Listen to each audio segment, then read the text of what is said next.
My name is Naina Gupta, and I am the Associate Director of Policy at the National Immigrant Justice Center. I am so excited to welcome you to our Chance to Come Home campaign launch.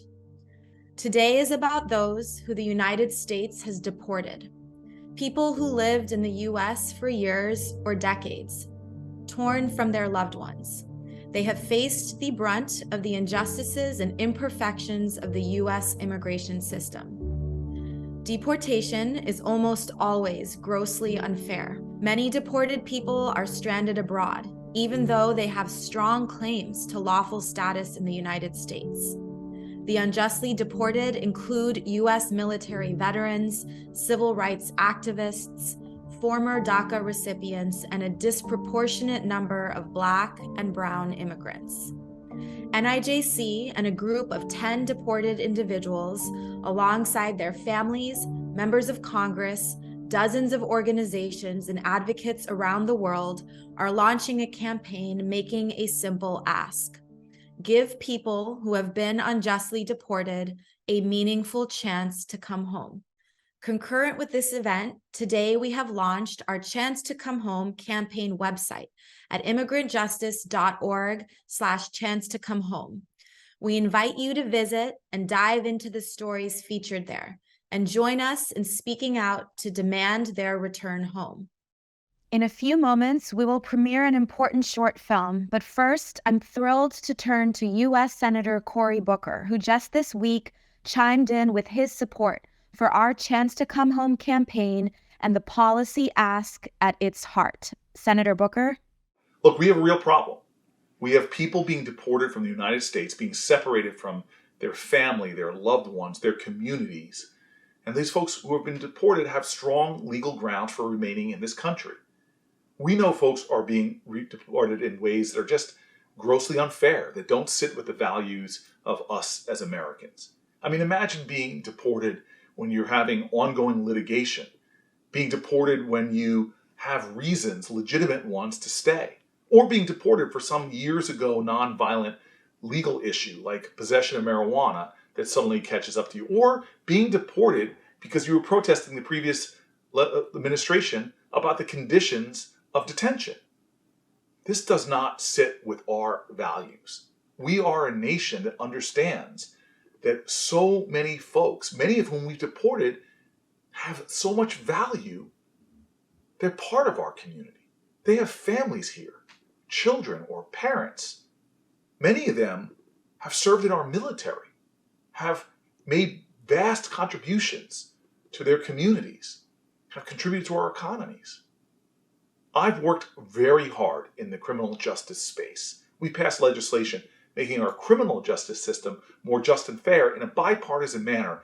But I'll tell you what, we need to do more of that same kind of work with the same kind of spirit to rationalize our broken immigration system. Actually, to bring common sense and our common values to not deport people who then it's going to have an impact on their American children. It's not going to have an impact on the companies that they help run. It's not going to have an impact, really, on who we say we are. People that have a legitimate connection to our country, who have made extraordinary contributions and still are even working through our legal system, they have a right to stay. And this is why I'm going to continue to fight for a single central unit within the Department of Homeland Security to process and better consider the requests that folks have not to be deported. This Chance to Come Home Act is so important, and I want to talk to you more about that at some other point. But now, we need to make sure that the DHS can do the things necessary to support the values of our nation.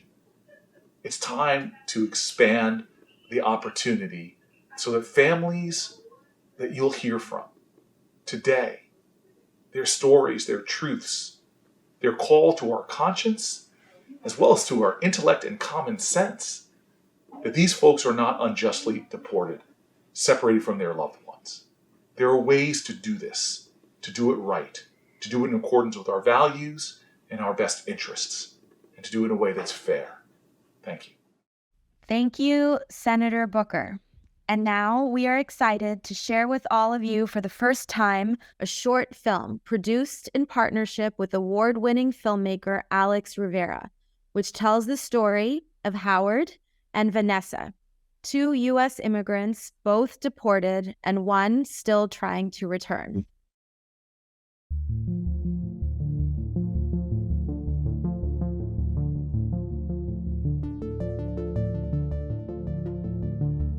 My name is Howard Bailey. My name is Vanessa Mendoza.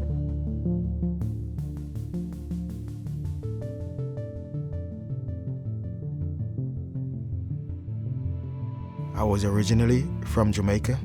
I was 15 years old when I came to New York. I was born in El Salvador, and I left when I was 9 years old to the United States.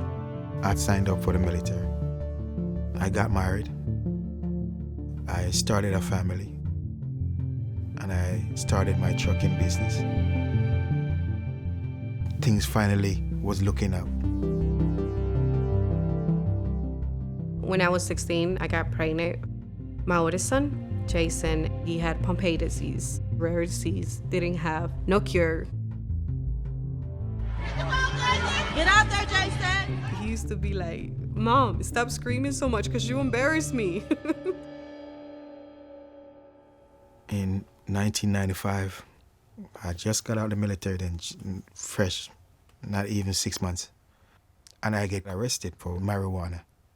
My lawyer told me I had to plead guilty because it's Virginia Beach, I'm black, and I'm Jamaican. I didn't think that in 2010 that the marijuana conviction that happened 14 years ago would have came back and haunt me. About 5:30 in the morning, I heard a big knock on the door. Boom, boom, boom, boom, boom, boom, boom, boom, boom. And I opened the door. And then it was like, Howard Bailey? I was like, yes, sir, that's me. Did you apply for citizenship like 6 months ago? I'm like, yeah. And it was like, turn around, that's why we're here. I'm like, what? And they just grabbed me, man. And they just put the cuffs on me. And I was like, what's going on? He was like, yeah, you're getting deported. And my daughter came down and saw me in the handcuffs. She was crying and screaming and asking why they taking him. My daughter lost me. My wife lost me. My son lost me. I was separated from everyone that I love.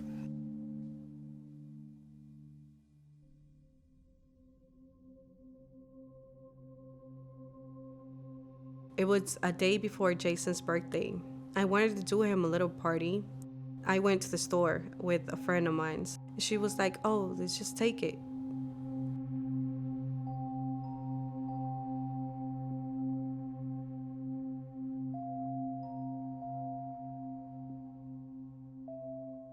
A group of migrant women is coming forward with claims that they were the victims of unwanted and unnecessary medical procedures at a federal detention center in Georgia. Surgeries were performed on several detainees without them fully understanding what was happening. As a female, it feels like somebody just run you over and left you destroyed. That's how it feels, because it's something that they did to you and you have no idea. After surgery, I was bleeding every day. I was not getting no answers. I told my dad, I'm gonna sign the deportation. At least in Salvador, I can find a doctor that is going to help me and find out what's going on.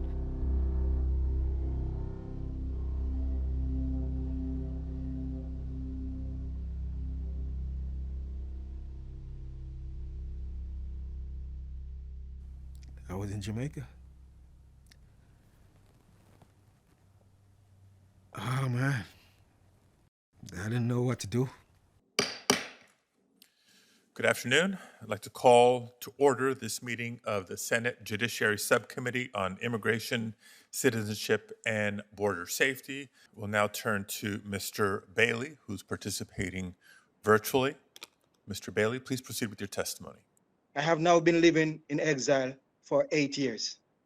10 years if I include the 2 I spent in immigration jail fighting my case. The last time I saw my home was 10 years ago. And since then, life feels like a total nightmare. Every day I hope that I would wake up and just be back home in Virginia again. And I remember going to the bathroom and looking in that mirror. I don't know who I was looking at. I'm just asking for a chance to come home to the country I love, the country I serve. The States of America. Thank you, Mr. Bailey. Thank you. When I come back to El Salvador, I was like, Dad, I'm not gonna make it. Like, my God, what am I doing here? When my mom got deported, it changed a lot in my life.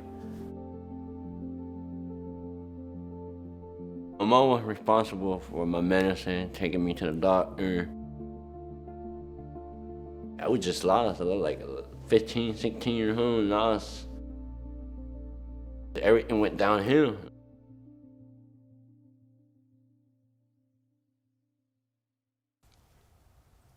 I remember where I was at. I was in the country. The signal, the phone signal was not even working that good. They told me like, ICE looked over your case and they decided to overturn your immigration case. Oh my God, man. Mr. Bailey fought for our country, and I'm happy to fight for him.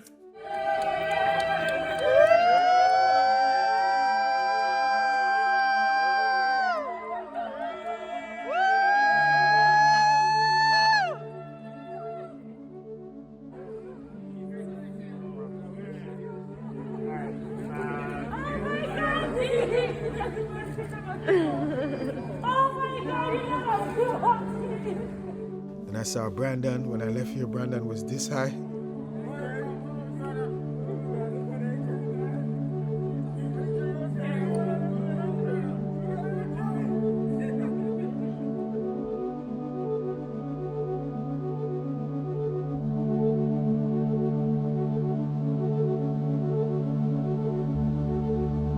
I'm back in the trucking business. Everything start coming right back. It still feel good to be out there. You get your mind free. You focus on the road. Like therapy to me, I feel I needed this.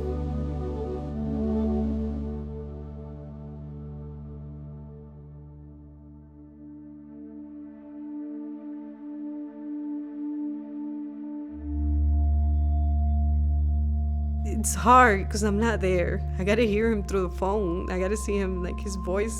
He doesn't sound like my baby no more. He sounds like a man now. And it's hard that I'm missing those special moments that I should be there.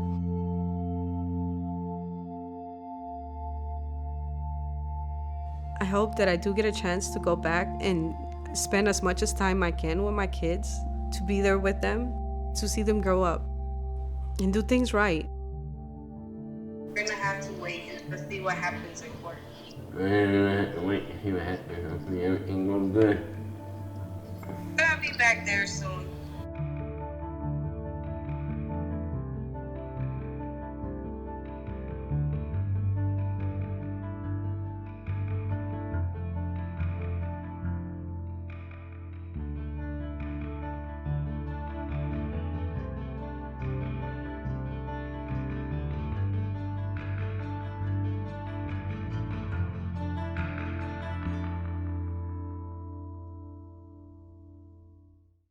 When I first met Howard Bailey by video, he had already been fighting for nearly a decade to return to the US.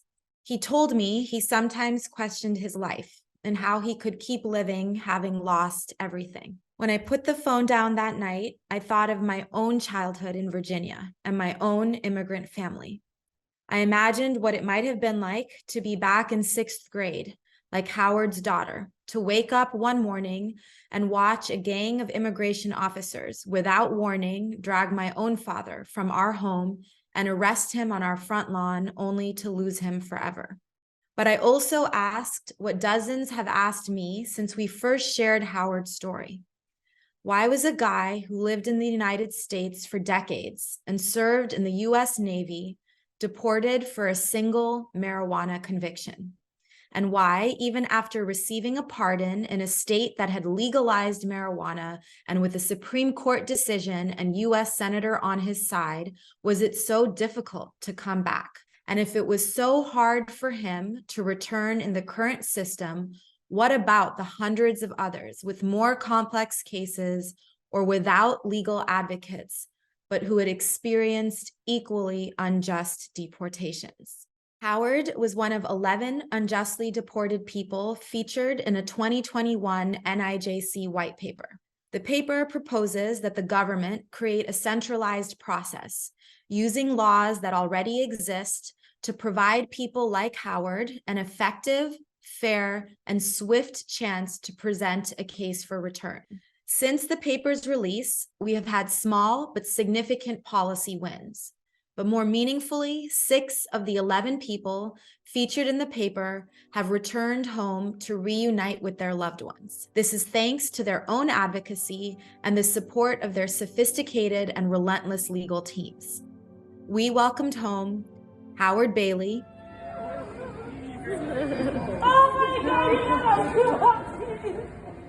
Nault Lawrence,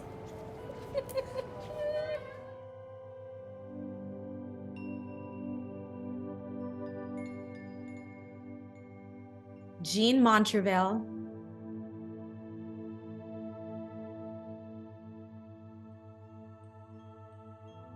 Claudio Rojas,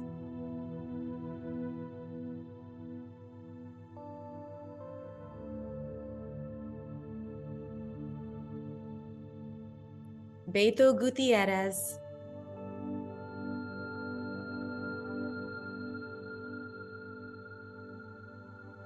and Isa Sao.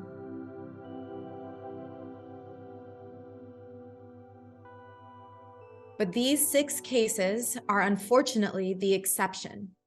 U.S. law does provide mechanisms for deported individuals to return home. But for most people, these processes are inaccessible or futile. Today, you will learn about 10 more unjustly deported people, including Vanessa from our film. Each of them has asked the U.S. government to use its power to bring them home. Vanessa, Gora, Tina, Carlos, Samuel, Asia, Juan Carlos, Paul, Ibrahima, and Leonel. They are leaders and advocates in their own right, who struggle every day they are separated from their loved ones and the only home they know. But before you meet our Chance to Come Home 10, I am thrilled to introduce United States Senator Alex Padilla, whose leadership has been pivotal in the creation of a new central process that helps deported U.S. veterans like Howard Bailey return home.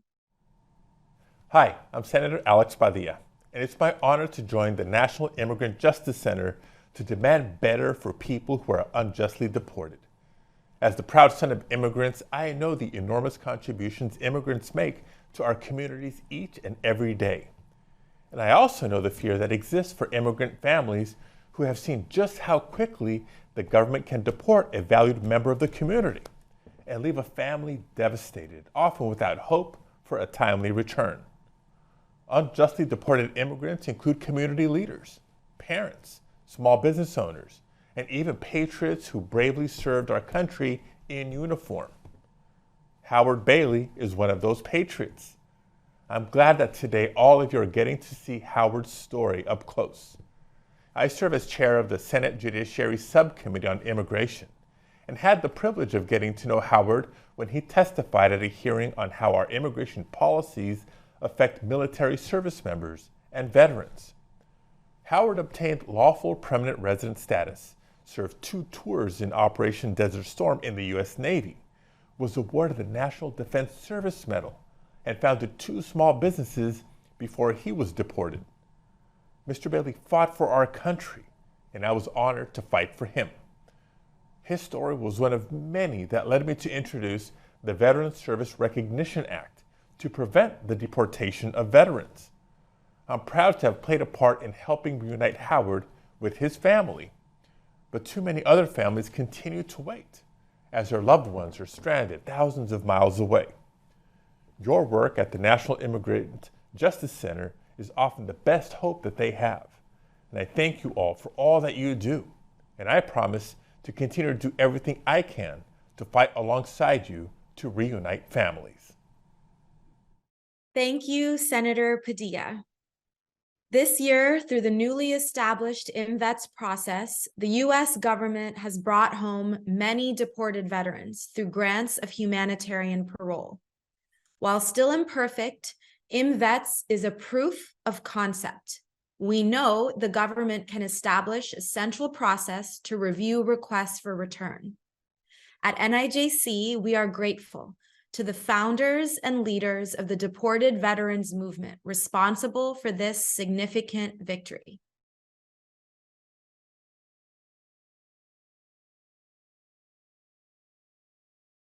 The National Immigrant Justice Center, alongside many legal and advocacy organizations, is proud and honored to introduce today our 10 unjustly deported people who are leading the call for a chance to come home.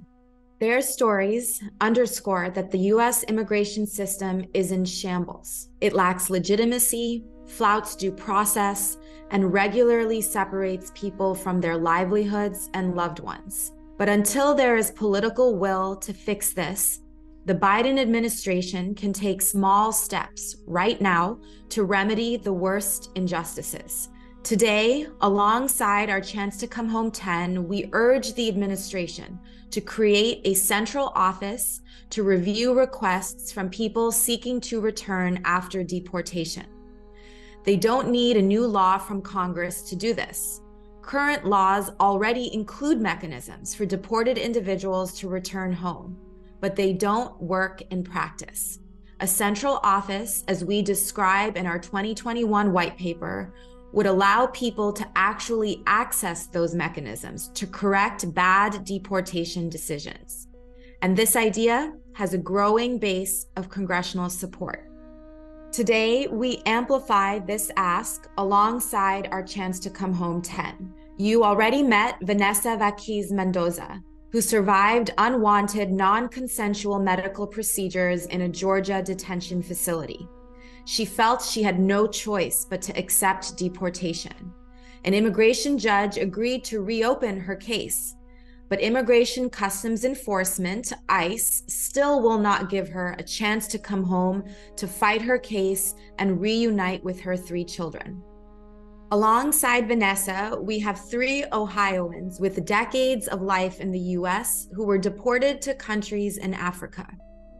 Ibrahima and Gora each sought asylum, but lost their cases due to bad legal representation.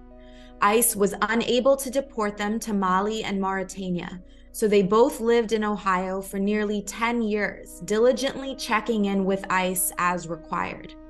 They ran their own businesses, raised their US citizen children, and served as the primary breadwinner for their families. They had no contact with the criminal legal system. Then, under the Trump administration, ICE suddenly detained and deported both men without warning during a routine check-in. Gora left behind 4 children and a wife who faced homelessness and hunger because of his lost income. Hi everyone, my name is Gora Nyai. I'm working as an electrician, residential, commercial, high voltage contractor. I'm calling from Senegal where I'm fighting for a chance to come home reunited with my family, 2 daughters, 2 sons. Thank you. Our Chance to Come Home 10 also includes 3 Black men, each who served harsh sentences for drug convictions around the time of the US government's war on drugs. They remind us that the US immigration system doles out a harsh second punishment of deportation for most criminal convictions, and often years and years after the person served their time with no regard for rehabilitation or the time that has passed. After 30 years in the US, ICE deported Lionel to Panama on the basis of marijuana offenses that are no longer illegal under New York state law. He is one of thousands of people deported from the US for marijuana who do not automatically benefit from recent marijuana reforms and pardons. Deportation was a second punishment for Samuel, after he had already endured a disproportionately harsh sentence and worked hard at rehabilitating himself. He lived in Washington, D.C. for 40 years before his deportation to Sierra Leone. Hello everyone, my name is Samuel Anthony. I'm sending this video from Sierra Leone, where I was deported on December 13th, 2019. I'm fighting a chance to come home to be reunited with my sister, brother, father, and daughter. On April 27th, 2021, my mom died, and unfortunately I wasn't able to be there. So I desperately would like to say an official goodbye to her. Also, I'm fighting for the chance to come home to continue my work as a CDL driver and uniting with Mentoring with Youth program with the kids in DC. Thank you. And Paul Pierles, a New York financial planner who ICE deported to Haiti, despite the fact that he is stateless and had never once set foot in Haiti. Paul waits there now, living in fear for his life. Another New Yorker, Asia Serrano, one of 3 survivors of domestic violence in this campaign.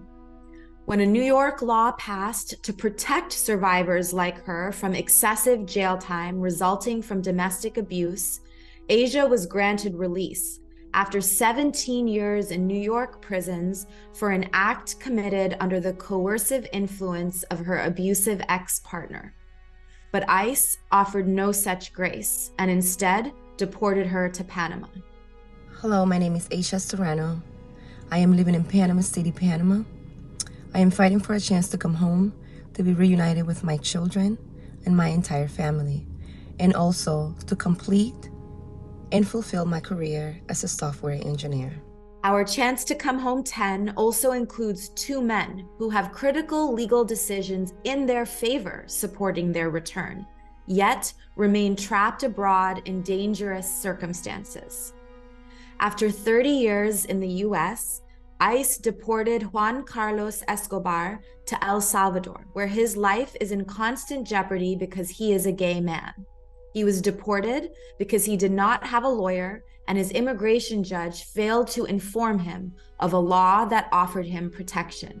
When Carlos Sauceda was 15, he committed a violent act under the influence of gang members. During his nearly 30 years in prison, he worked tirelessly to make amends for this horrible act.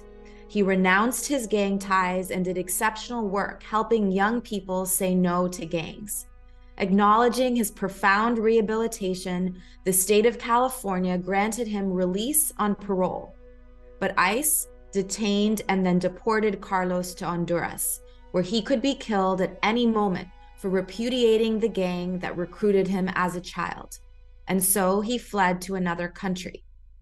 Recently, Carlos won his immigration case before a federal court of appeals and the Board of Immigration Appeals.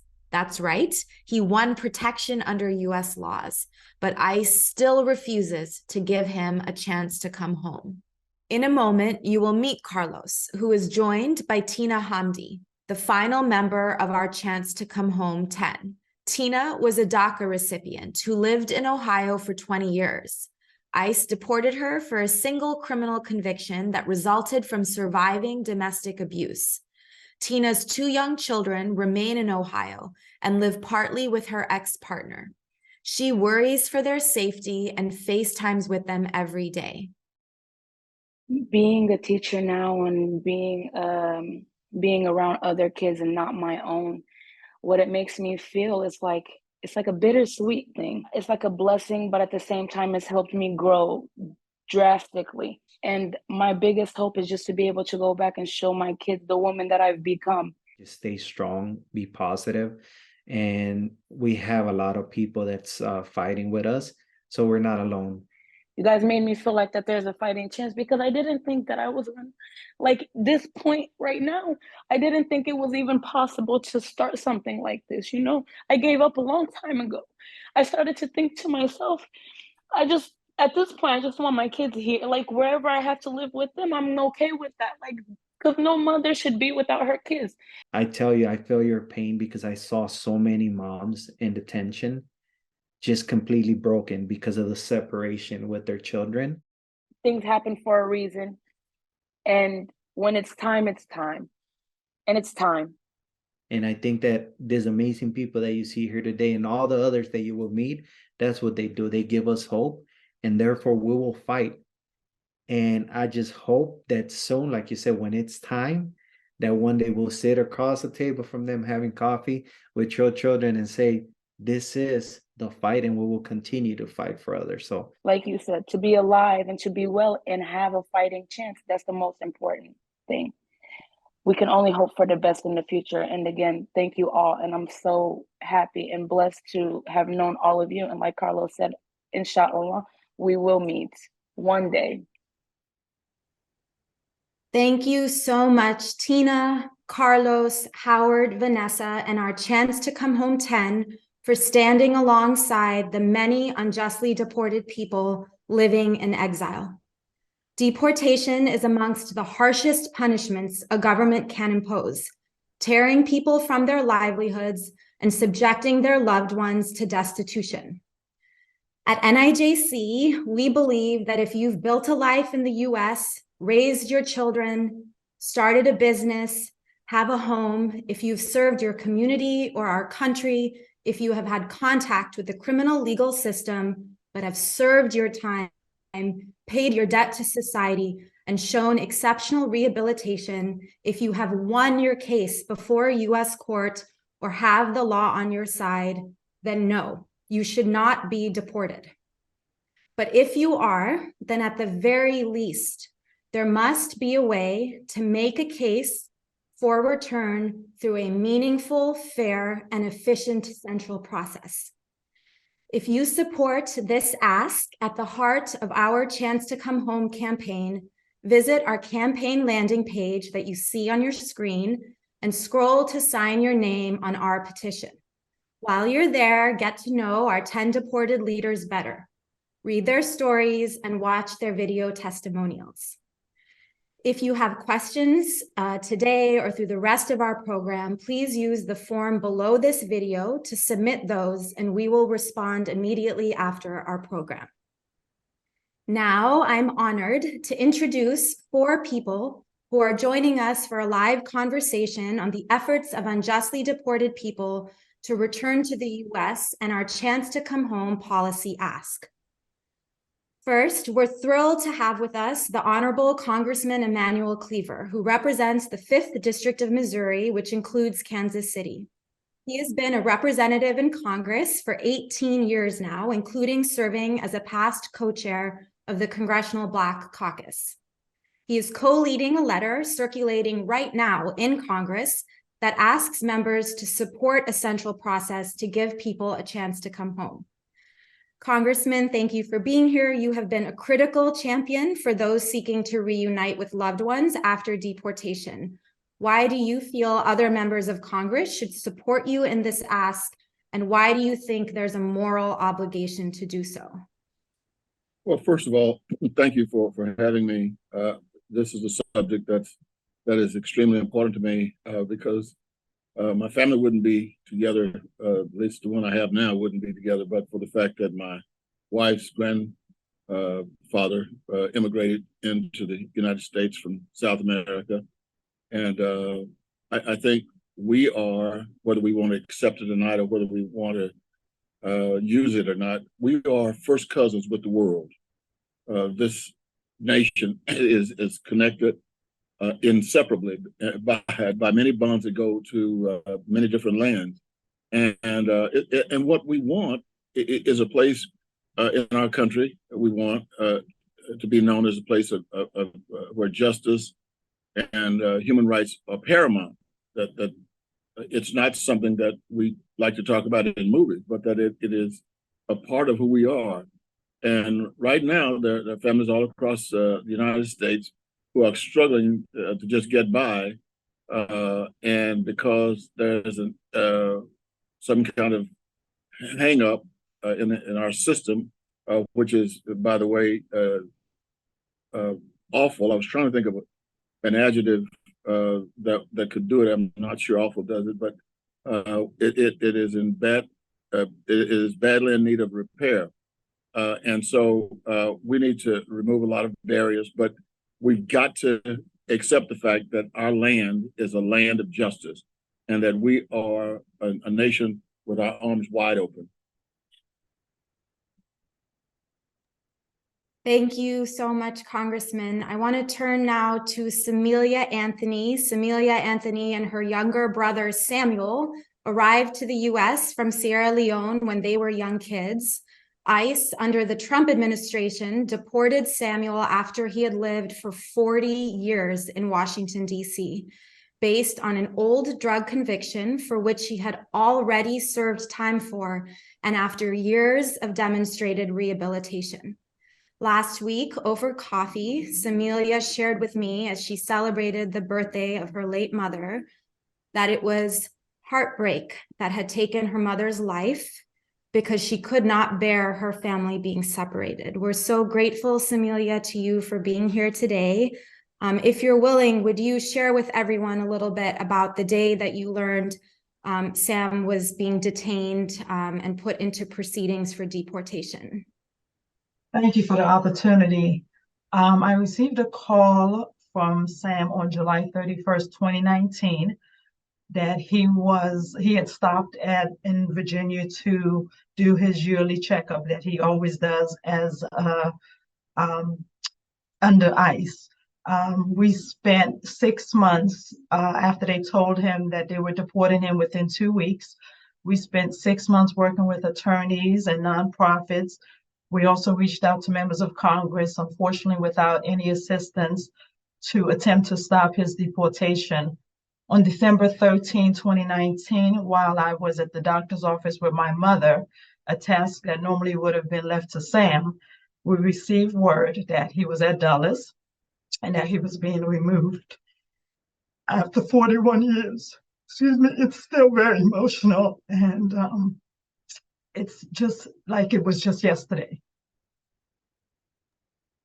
Thanks, Amelia.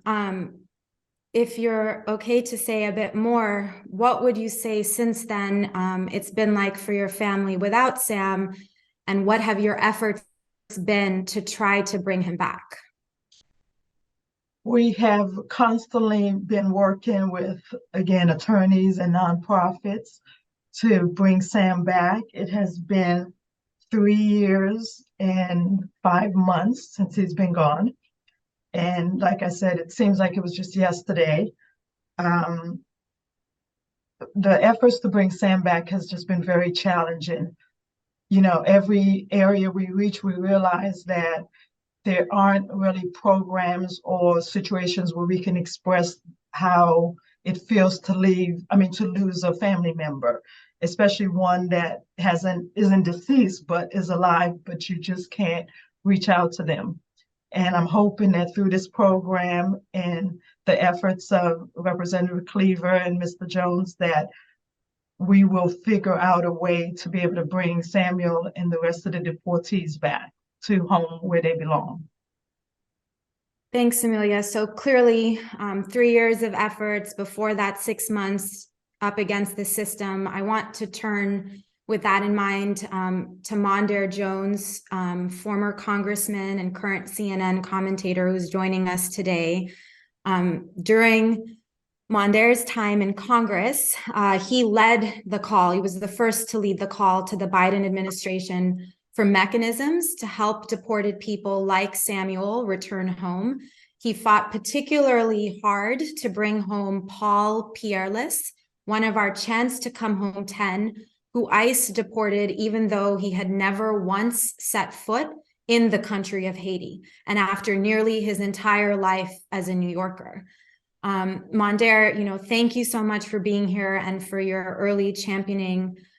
Could you share with everyone today why you felt compelled in that moment to advocate for Paul Pierless, and then the challenges that you faced even as a member of Congress, as an elected official in one of our highest bodies, in securing his return? Well, let me start by thanking you, Nana, and Heidi, and the National Immigrant Justice Center for putting together this incredible forum today and this presentation.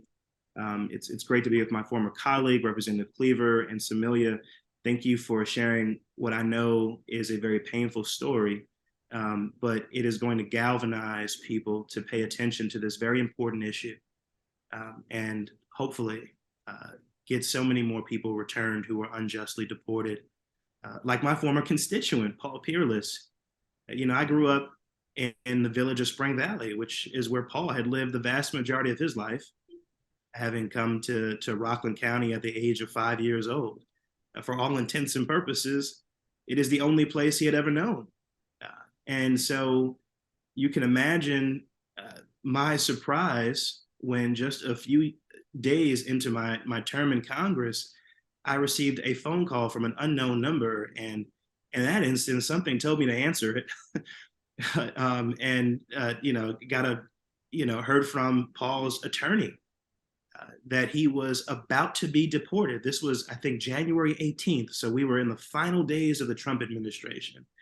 And we know that they had a particular approach to immigration that was especially draconian and racist and inhumane. And moving very quickly and working through the night, I'm proud to say that my staff and I were able to prevent him from being deported. I think he was literally on the tarmac about to be flown out of the country before being pulled off that plane, is my understanding. But what happened afterwards was even worse from my perspective, because we had a new president as of January 20th, and there was supposed to be a 100-day pause on deportations. And unfortunately, we were unable to stop his deportation just a few weeks later in early February. Paul had the misfortune of having had a negative experience with our criminal legal system in his early 20s. But it shouldn't be that, 15 or so years later, when you're 40 years old, that you get deported to a place where you've never even been, where you're not a citizen, and where you've got no, real connections, and where the federal government has itself acknowledged is a particularly dangerous place in this moment. The president of Haiti having been assassinated, there having been earthquakes and famine, and to the point where I was, along with my colleagues, especially in the Congressional Black Caucus, were able to convince the administration to extend TPS for Haiti on multiple occasions over the past several years. And so, Paul, having been an upstanding member of our community in Rockland County, was someone who, it was a no-brainer that I would champion his return, and to be once again with his family and with other members of our community. In fact, the same community I'd grown up in and had a special connection to. And, to your second question, as a member of Congress, it was a new experience to have difficulty engaging with the federal agency like ICE, which candidly, was not very responsive to my staff who were seeking information, where we had difficulty scheduling a meeting with ICE for several months even. And that, again, was acting in apparent defiance of the president's own 100-day pause on deportations, because we know that those deportations continued during those first 100 days of the Biden administration. It was and probably still is a rogue agency, led and largely by people who had been holdovers from the prior administration. Thank you, Mondaire. There's so much to unpack in what you've said. And I think a lot of what you describe about, Paul's experience himself and your experience advocating for him resonates with the experience of so many of the people we've heard from at NIJC and that our partners hear from, who are up against the system trying to come back.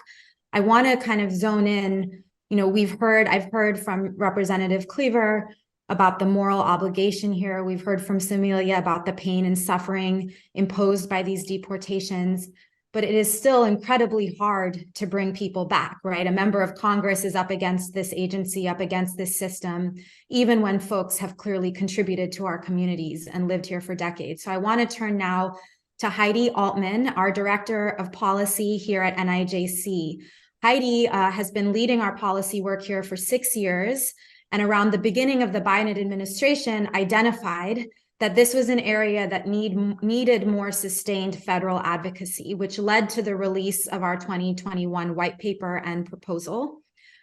So Heidi, I want to just ask, why is it so hard, if you can unpack that for our audience? There are laws that exist to help deported people return. There are hundreds of families seeking to reunite. There are amazing champions like Mondaire and Representative Cleaver, but it's still been so hard until now. Why? Thank you, Nana. It's such an honor to be here today, first of all, with you, Nana, Samilia, Mr. Jones, and Congressman Cleaver. And it has been so hard. I can't imagine the courage and fortitude when I hear Samilia talking about the fight that she and her family have been engaged in for years. There are many obstacles and challenges that individuals have to overcome, some insurmountable, when they're seeking to overturn a past deportation. The first is just trying to figure out what is the legal mechanism that needs to be utilized to even apply to come back, and what is the correct procedure to trigger that mechanism. And let's just say that that is far from simple. For some, it might be a mechanism called humanitarian parole. For others, it might be moving to reopen their immigration court case along with a concurrent application for relief. These applications are costly and they are dense, and they're just really hard to figure out how to complete properly. Post-deportation law and procedure are notoriously complex, actually so much so that a lot of our colleagues, immigration attorneys, won't even touch it. But for those who do manage to figure out what to apply for and how to apply for it, the next hurdle is that in almost every case, an application to come back requires seeking an exercise of prosecutorial discretion from ICE. And for a lot of people, that's just the end of the road. Because in many cases, an application will get submitted and will just sit there. We just hear from so many people that they've submitted an application to return and never heard anything for months. In other cases, we know that an immigration attorney or adjudicator will look at the application, but it's just summarily dismissed. And this is an issue of agency culture. This is an issue of agency training and mission. And so that's why we've proposed this concept of a centralized unit to receive and review applications from individuals who are seeking to overturn their deportations and return.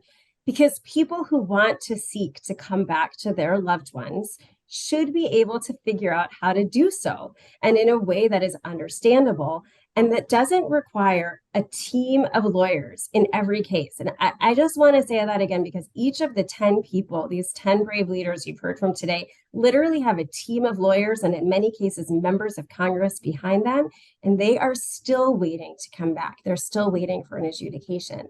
And on the government end, there needs to be a centralized, streamlined process where each application is really carefully considered and where weight is given to the stakes, because that's what we've borne witness to, all of us watching this program today, the very, very high stakes. And we see this as just part of good government. It's in the same way that across the country today, you see state criminal prosecutors standing up units to review past criminal convictions to identify errors or miscarriages of justice.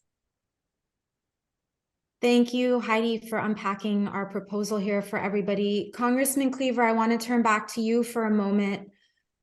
Could you tell us a little bit, if you don't mind, about the families that you've met over your years of leadership who've stayed with you, who would benefit from the kind of central process and good governance that Heidi's talking about to help return deported people?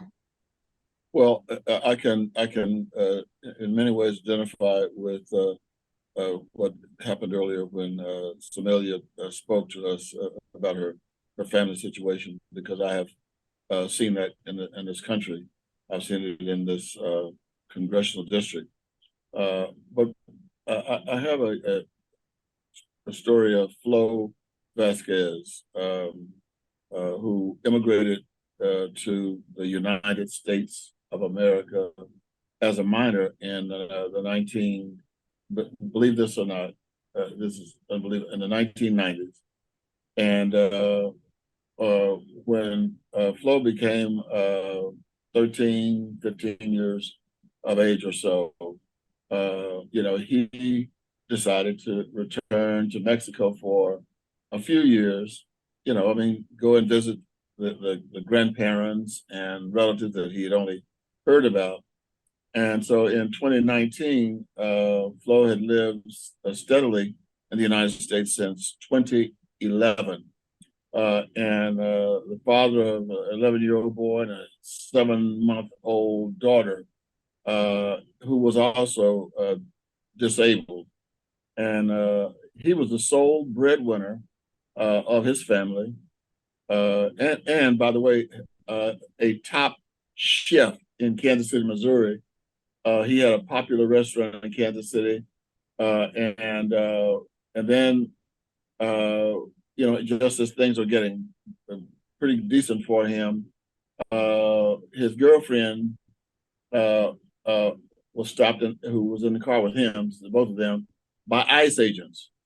And they were taking, as I recall, their daughter to a doctor's appointment when they were stopped.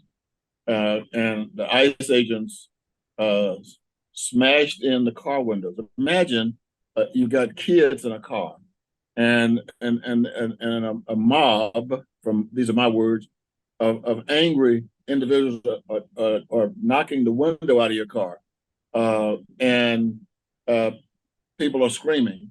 Well, it just so happened that somebody passing by had their phone and filmed exactly what was going on, and so the girlfriend, the girlfriend turned wife, I'm sorry, was just understandably petrified, and so the car was boxed in by law enforcement. You know how you see it on TV: cars behind, cars on the side, cars on top, helicopters on top of the cars, and dogs, Rin Tin Tin, Lassie, all Roy Rogers, everybody surrounding this car, and so they were arrested by the ICE agent, and the attorney claimed that their rights were violated, but as a result, they were deported to Mexico. Now, here they are. Let me calm down. Here they are in the United States of America, and they're thinking this is a land of justice. This is where if something goes wrong, if you're hurt here, you can expect this nation to make it right. It wasn't made right. They were sent to Mexico within 2 days of the stop, and so his family is still here, trying to raise those 2 small children, one with a severe disability. Now, if that's not injustice, if that's not a portrait of injustice in the United States, I don't know what is. And that story alone ought to make every American sick, because it's being done by an agency. I think my colleague said rogue agency, and I'm glad you used that term, because that's exactly what it is. And it needs to be completely shut down or overhauled. Thank you so much, Congressman. And, this one painful story of injustice, as you say, should be enough. And what we have here today are 10 that we've presented, and hundreds of more that we hear about at NIJC and across our partners. We are short on time, so I quickly want to say, for those watching, we are recording today's event, so you will be able to play this for your communities and partners and colleagues. I want to quickly turn to you, Mondaire. Almost all of the people in our campaign are Black and Brown immigrants with years of life in the US who've been deported. Can you say more? And we know, of course, that President Biden has committed to redressing racial inequity through his executive order. So could you say more about why creating a remedy here to help deported people return is a matter of racial justice? Yeah, just quickly, I think that there are 2 main ways in which this is an issue of racial justice. The first is, we know that Black and Brown immigrants in particular are disproportionately targeted for deportation and other punitive consequences or actions in the immigration space. You know, when people complain about immigration in our politics, for example, in terms of the rhetoric that they use, they're talking about Black and brown people, and I don't think there's any real lack of clarity around that. The other way in which this is a racial justice issue is that, you know, we've been spending a lot of time talking about the criminal legal system as one of the ways in which people get roped back into this deportation context. And we know that there are so many disparities for Black and brown people in our criminal legal system in terms of being overcharged and lack of access to counsel, the ways in which people find themselves in conditions that get them into trouble. And those get really imported into the deportation context, into the immigration context, when you have someone who is already in that space. That's right. Thank you so much, Mondaire, for making that connect between the systems for us. Samilia, I want to give you kind of the last word here as we wrap our panel. I think I could stay here all day with all of you talking about this. There's so much that, you know, I'd love to unpack, but I just wanted to ask you, Samilia, what would it mean for your family to be able to bring Sam back through a process like this? And then now that you've been up against the immigration system, what do you want people listening today to leave thinking about? Sam and I came to America August 8th, 1978 to be with family, which were our parents, our mom and dad. Families can't be whole with missing parts. Currently, Sam is our missing parts. I would like to leave the panel and everyone watching with the idea that Black people are not considered in immigration conversation. When I talk to friends about it, they're just shocked because for immigration, it's never been about Black people. I would like to make sure the conversation includes Black people as part of the deportation conversation. Thank you, Samilia, for sharing your story and your family's experience. Thank you so much, Representative Cleaver and Mondaire Jones, for being here, but especially for championing this ask in particular and shedding light on what deportation means for our families and communities. The policy ask for all of you who are still with us at the heart of Chance to Come Home has been brought to life by the 10 deported leaders you met today who offer a snapshot of the hundreds around the world living in exile.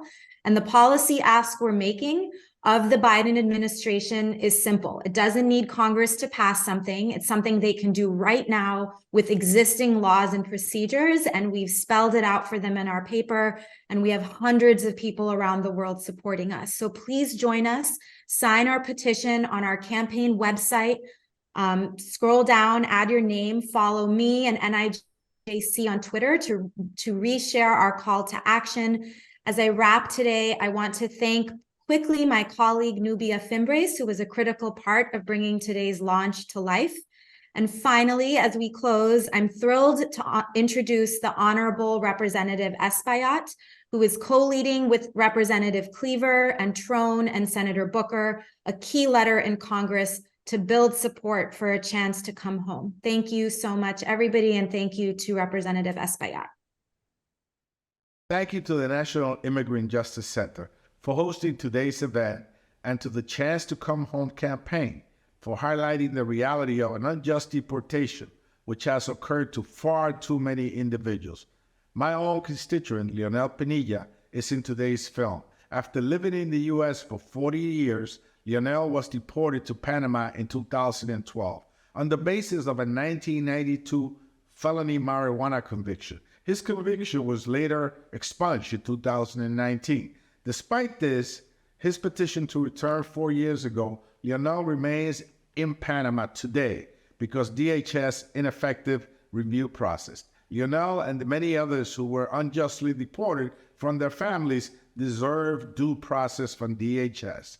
I, along with Congressman Cleaver, Congressman Trone, and Senator Booker, are leading a letter to DHS on behalf of the Chance to Come Home campaign. Let's bring them home. Thank you so much, Representative Espaillat, for your leadership on behalf of the unjustly deported and Lionel Padilla in his fight for a chance to come home. Lionel and our Chance to Come Home 10 have inspired me and my colleagues here at NIJC with their resilience in the face of painful separation from their loved ones. In the challenging and politicized landscape of U.S. immigration policy, Chance to Come Home offers some hope and a small, tangible remedy for the injustices of a broken U.S. immigration system. Thank you for joining us today, and please stay in touch as we move forward together with action and asks for a chance to come home.